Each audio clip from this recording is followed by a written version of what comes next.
Guys, what's up? Welcome back to my channel. If it's your first time here, hi, my name's Adia and I love to share my fitness adventures with you guys on this channel. I'm also going to be doing different videos, things I'm interested in, different passions I have, but right now I'm focusing on fitness, and so this video is what I eat in a day. I've been wanting to make this video for so long. It just hasn't worked out because I only eat once a day, guys. So it's just timing's off, or I'll start to eat, I'm like, oh man, I should have recorded that, or I just don't plan it out right. But this time, finally today, as I was starting to prep my meal, I thought, hey, why don't I just get my camera out and record this? So I did, and if you want to see what I ate today, go ahead and keep on watching.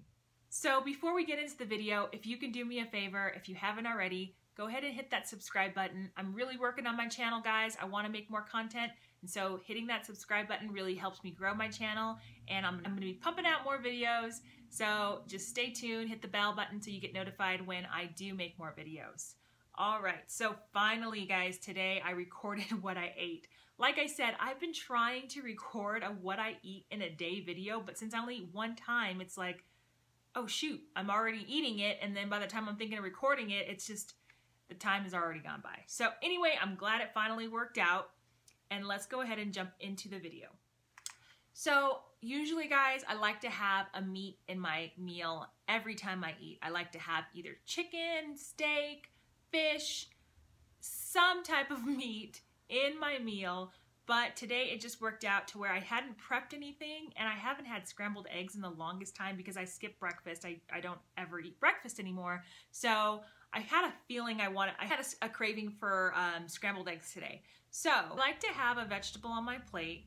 Today I chose bell peppers. They were so good, you guys. What I did was I heated up some coconut oil in the skillet, let that get nice and warm, and then I chopped up my bell peppers and I added to the skillet. I like to cook those down a little bit because it just makes it more flavorful and easier to chew. And so I knew I wanted to add those into my eggs. So I let those cook down for a little bit, and then I scrambled 5 eggs, you guys.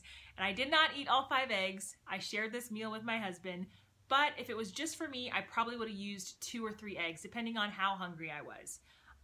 So yeah, I scrambled 5 eggs. I added the eggs to the bell peppers, and I just let that kind of cook and marry in that skillet. I used some seasoning that my husband recently got from Costco. It's salt, pepper, and garlic seasoning, which tastes really great. I mean, I usually use salt and pepper anyway, so the add of garlic into it was just perfect. So I let that cook down, I went ahead and scrambled those eggs up, and then I wanted to have some more vegetables, and I chose the Brussels sprouts. I chose Brussels sprouts because I love Brussels sprouts, but also because they were just in the fridge and it was kind of time to cook them. So my husband and I love Brussels sprouts. The kids will eat them here and there, but we just used the entire bag chopped. So I went ahead and chopped all those Brussels sprouts up, and then what I do is we get the coconut oil out again. We put a couple spoonfuls in a We put a couple spoonfuls into a bowl. We heat that up to get it nice and liquefied, and drizzle all that good coconut oil onto the Brussels sprouts. And then I go ahead and season them. The coconut oil is going to cook into the Brussels sprouts, and it's going to taste delicious.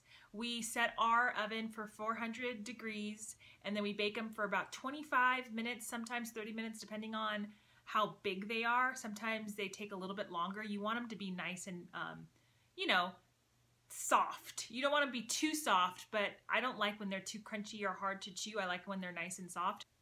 Then we'll hit the broil, and we will broil them until they're nice and crispy.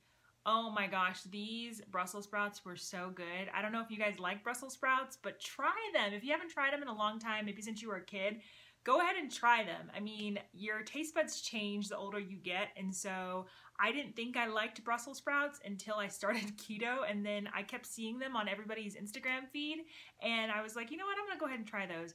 And we made them one night, and I was hooked ever since. Okay guys, so let me tell you about the dessert. Now this is one of my staples. I don't have it every single day, but it's close to every single day. And I just love having this, so I just decided, you know what, I'm not gonna keep myself from eating it, and I think it's fairly good on macros. We'll actually see. I'll calculate the macros for this video and I'll post them at the end.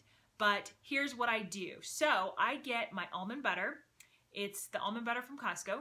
And then I used 2 tablespoons of that. Put that in a dish. I also use this grain-free granola from Costco.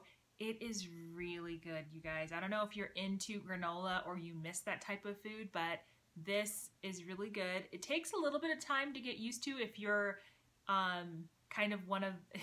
it takes a little bit of time to get used to if you're used to actual regular granola, but this grain-free granola is pretty good. So I put the almond butter in, I put the grain-free granola in. I usually measure out the grain-free granola just because it's so good and it's easy to over pour, so I'll usually measure that out. Next, I put in my Lily's chocolate chips. These have been with me since the beginning of keto. Like I said, I've always had a sweet tooth, and it took some time to get used to Lily's chocolate chip because there's no sugar in these chocolate chips. But now it's just perfect for my taste buds, and I like it. So I put some of those in. I usually don't measure these out.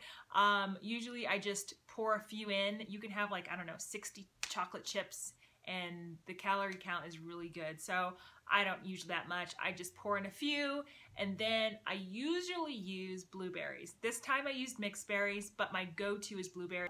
When I want to mix it up with like a kind of a sour tart flavor, then I will use mixed berries, but my go-to is blueberries. Either one, it's really good. So that is my dessert. It is so tasty, guys. I love this dessert. Like, it doesn't have to be overly sweet. It's just the right amount of sweet from the berries, a little bit of chocolate flavor from the Lily's, then the granola gives it a crunch, and the almond butter kind of just smooths it all together. I don't know, I love it. Try it out, let me know what you guys think. And yeah, so that is my dessert. So that's usually what I eat, guys. I'm not really that creative in the kitchen. I don't usually venture too far out when I make my meals. I just stick to kind of the basic things that work for me, that I enjoy, and that I know will make me feel full and satisfied after I'm done eating it. But I will share, I do plan on sharing more of my meals, and I also have a really good recipe for a keto type bar that I make, and I love this bar. It's actually a cashew bar, so if you like cashews, you'll probably enjoy this, and I will make a video about how I make it, and I'll share that with you guys soon. So I am planning to make more videos on what I eat and share those with you, so please don't forget to subscribe, and if you enjoyed this video, give it a thumbs up. Let me know what you guys ate today, and maybe that'll inspire me to kind of move outside my box and try some different recipes. Anyway, have a great day, guys. I'll talk to you soon.